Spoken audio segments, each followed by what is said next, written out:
started off the conference with a wonderful sermon about are we worth it?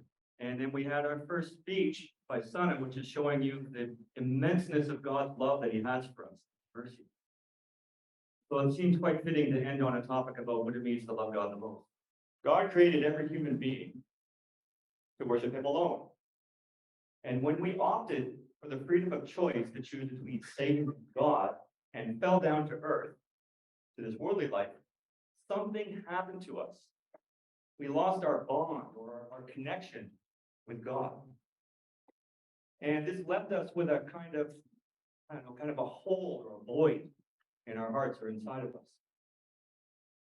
A sort of empty space.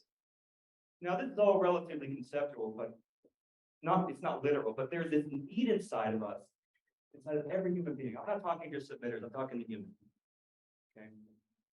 Anytime we feel a sense of emptiness or feel a sense of, or that something is missing inside of us, something needs to be filled.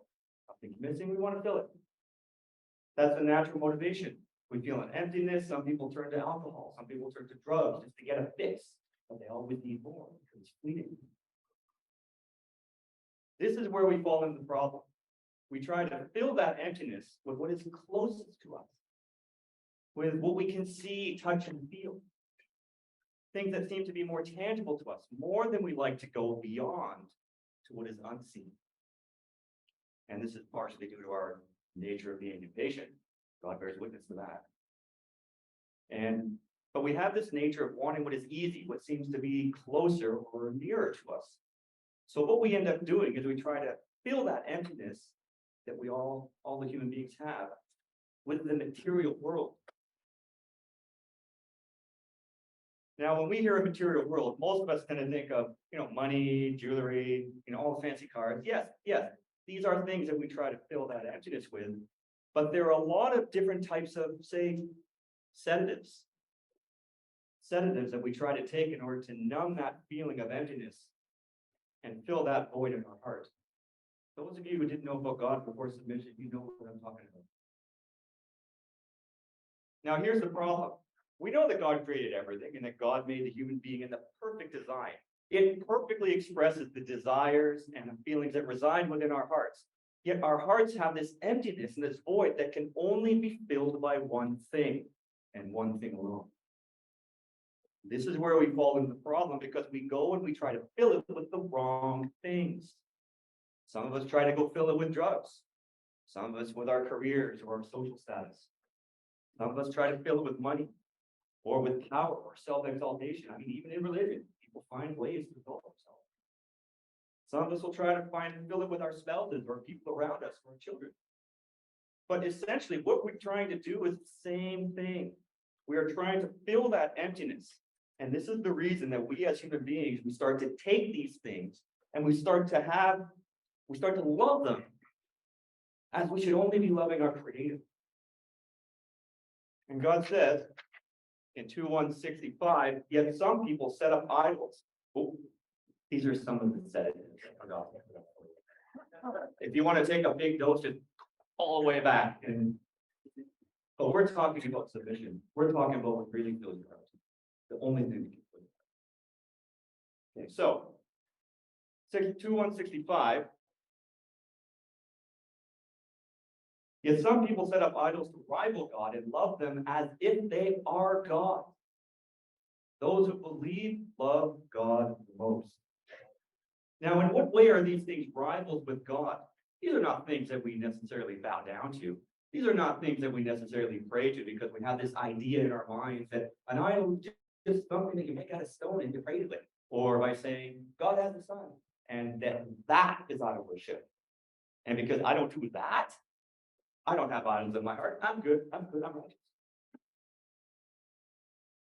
But 2:165 is saying a lot. It is saying that there are people who take rivals with God, and the way in which they become rivals, they love them as if they are God. They love them as they should only be loving God. Then it says, those who believe love God the most. Now, it doesn't say those who believe love only God. It doesn't say that. We love our children. We love our spouses. There's a lot of things that we love, right? But Those who believe their most intense love, their most intense loyalty is for their Creator. Now, everything I just said is conceptual, right? But no one in this room is going to raise up their hand and say, okay, I actually love money more than God. Can we be friends? Right? No one's going to say, okay, I love so-and-so more than I should love God. I mean, because typically as submitters, even non-submitters, we don't really recognize this inside us. We've got this sort of a blind spot about what we're doing. But in our actions and inside of us, that is the situation. If you're really honest with yourself at times, right? You know, that's the situation. We don't recognize it. That's the problem. And if we don't recognize it, what happens? We continue on unaware, and those who believe continue on saying what we do not do. So the natural question that comes to mind is, how do we recognize what these things are that we should only love in a way that we should be loving for God? How do we know? That's the first question, right? Because nobody can go inside and do a sort of a test. You know, look inside your heart. Okay, let's see what it is for you. Okay, for you, it's your money. And for you, it's your business or your children. We don't have any sort of a litmus test or blood test to tell you what they are that you're loving so much. We don't have that. So how do we know what it is? Well, there are indicators of love, or shall I say indicators of attachment. And what I want you to ask yourselves,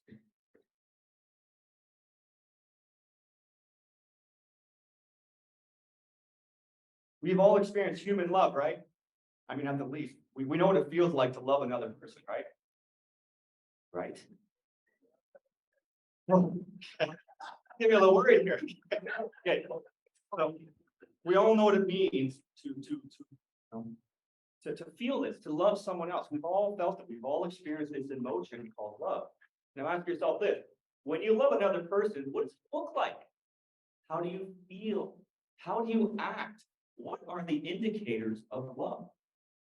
Well, first of all, one of the most clear indicators of love is whatever you love most, whatever occupies the biggest part of your heart, is going to also occupy the biggest part of your thoughts in your mind.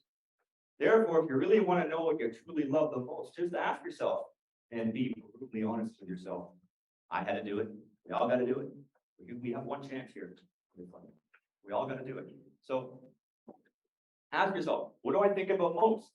And I'll tell you why, because you cannot help but think about what you love most. It is a natural consequence of love. And you can't help it, right? It's on your mind. So when someone, for example, is in love, they can't think about anything else but that person that they're in love with. And by extension, they talk about that person all the time, and their friends are just like, I'm not enough already. Okay? So it's like a consuming type of obsession. Okay? See, when you're in love, and this is the point, you want to talk about what you love.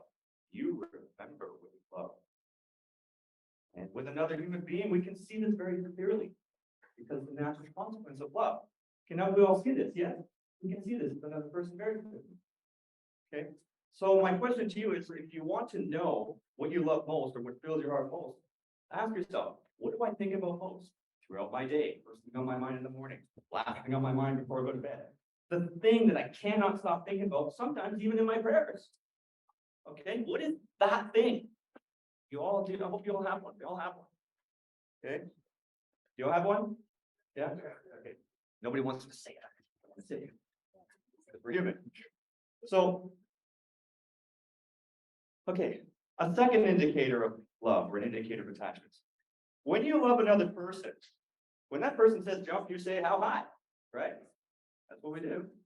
You know, the point is that when someone is totally fallen for another person wholeheartedly, they become almost like at the mercy of that person.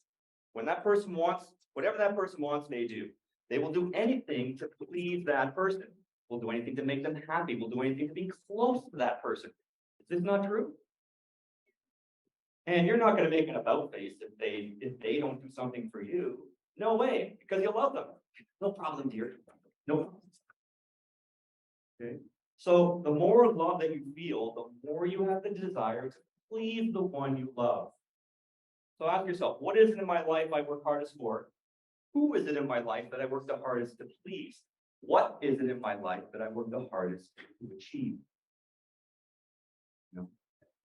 And third one, here's another indicator of attachment. Oh, another indicator of attachment. Fear. You know, this emotion of fear is very strong. It is a very strong indicator of love, a very strong indicator of attachment, because you love something so much that you are absolutely terrified of losing it. Right? That's why when you're very attached to your money, your children, or your home, you might get high blood pressure or anxiety disorders, health problems, just the fear of losing them. You know, I mean, what do you think when a person loses, you know, a person who loses all their money in the stock market, one of these stockbrokers, and they take a pistol to their head? Is that it's because that person took their stocks, they took their money, and they put it at the center of their universe, and they revolved around it like doing bluffs, right? Okay, and when they lost the thing they love most, they could not imagine life without it. What happened? This is the fear that comes out of love. When you love something, you are terrified of losing it. So the next question you got to ask yourself, what am I most afraid of? What am I most afraid of losing? For some people, it has to do with another person or a specific person. Sometimes it's, you know, you're afraid of your status or losing your wealth or your things. I mean, sometimes it's what people think of you. Some people care more what people think of them. But ask yourself, what occupies your mind and makes you afraid? What causes you the most pain in your life? What causes you to cry? What makes you so extremely angry? Anger, pain, fear. These are all indicators of love, indicators of attachment. I mean, so far I've asked about 5 questions, but do you all kind of have an answer in your head for yourself? Okay. I mean, you'll find a lot of them tend to be related to the same thing. That's pretty common. Right. The reason is that thing, that is your attachment of your heart. It's something that is so important to you that it takes up a very large part of your heart. And that's why it's occupying your mind the majority of the time. And that's why it's causing you fear. And that's why it's causing you sadness and stress. And that's why it's causing you all of these things.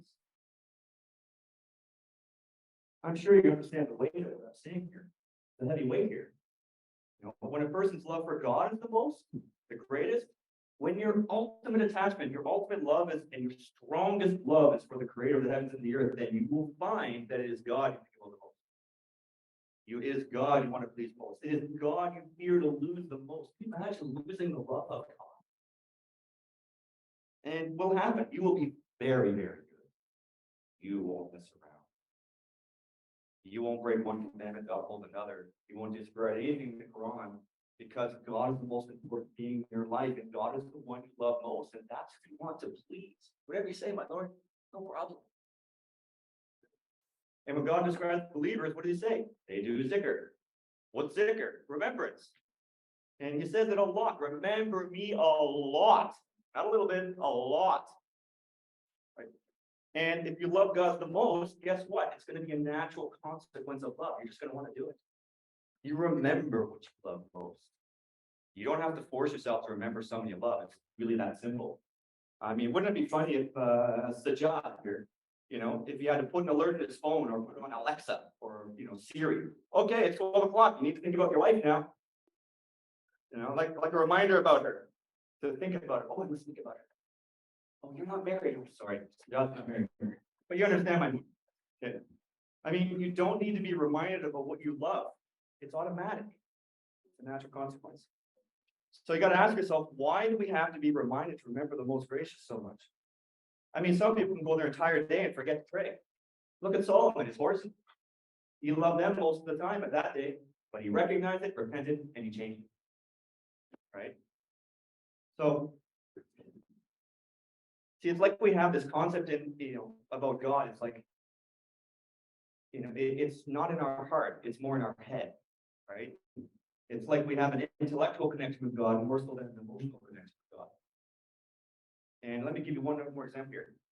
When you love something or someone, what, you know, when you love something or someone the most, whatever fills your heart, you become a slave to it. It becomes your master. Now, this is where I'm going to talk about the consequences of doing this, filling your heart with something else. Filling your heart with, you know, something other than God. Well, if it's for money, if you're filling with money, then you'll do anything for that money. I mean, just look at the things happening around the world. You know, with bombing people for oil. What's oil? Money. Oh, we'll justify it. It's okay. We'll justify it. Wishful thinking. If there's one thing I want you to remember, it's this. Be very, very careful what you love most, because you become a slave to it. You become a slave to it. It commands you, you hear it, you obey. If it's a person, you'll do anything to please that person, anything to fit in, anything to be accepted. You're too afraid to say no. You give in to social pressure, but at what cost? The only cost is to you, right? For example, why do we get into difficult situations where, it's hard to do something that God tells us to do? Like, for example, how many people are at your work? Like here, we can say, inshallah, no problem. We're all submitters. But how many people say in a customer service job, on a phone job, how many people say, inshallah? What do they say? Yes. Oh, thank you. This is so good. But how many people do? Some people might get a little bit of anxiety and they still do it, but there's maybe some anxiety. Well, I'll tell you what a lot of people do. You're on a customer service phone. Yes, no problem. 9 o'clock, guaranteed. FedEx, no problem. God willing. Right. Okay. Good. All right. It's like, sorry, I can't do it. Company policy, I can't say it. People are gonna get upset.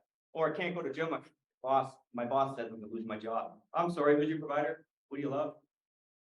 All other things. So these are the things. What you love most is going to dictate what you do. It's just the way it is. So make sure it's God. If you skip dawn prayer for a year because Fajr alarm wakes up your newborn, who ends up being cranky the rest of the day, then maybe you love your baby a little more than God. I mean, I'm a father now, and I tell you, it happens. Wake you up in the morning. So, I mean, what if the size of my house or what people think of me is what matters to me? Wow, look what he's driving. Wow, look what she's driving. Look at his clothes. He has his clothes.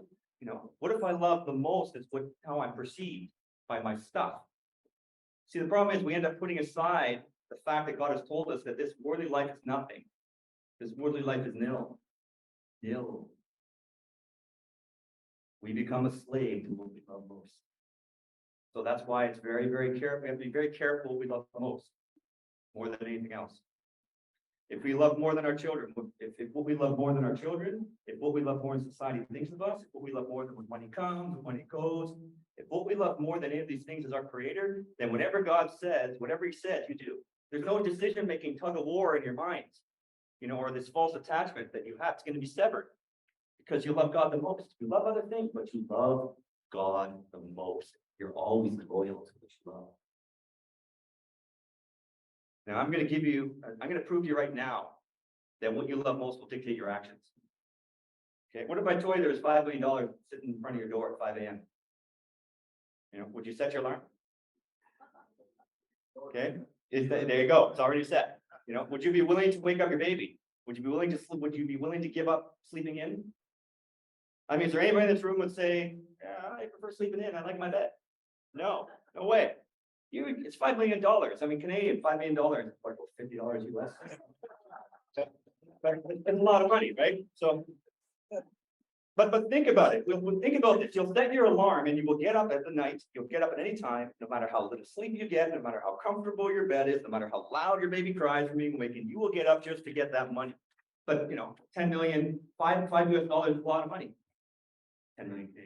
So now, you do realize that $10 million, that's nothing compared to infinity, right? We know that, right? You don't need to be a math major to know that it's a finite amount of money. It's a finite reward. You cannot compare a finite reward to an infinite reward of the hereafter. Because when you compare something finite to something infinite, no matter how big it is, it tends to zero.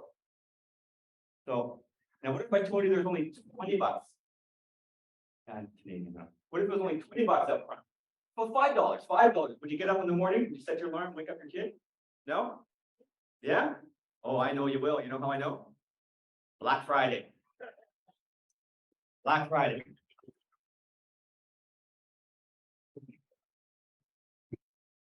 I rest my case. Good. But you see, these are the things that we do for love. Now, if we would get up in the morning at 5 a.m., but not for dawn prayer, can we really say we love God the most? Why? I mean, think about it. 33:4.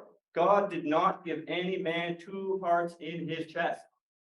Okay, and we see the same thing in the Bible, Matthew 6:19-24. I'm going to part of it. Don't store up your treasures here on earth, where moths call them and rust destroys them, and where thieves break in and steal. Store your treasures in heaven, where the moths and rust cannot destroy, and thieves cannot break in and steal. Wherever your treasure is, there the desires of your heart will also be. No one can serve two masters, for you will hate one and love the other. You will be devoted to one and despise the other. You cannot serve both God and money. It's wonderful out of the Bible, right? Now remember, we all came to this world with an emptiness, right? In our heart, one heart. An emptiness that can only be filled by loving God the most.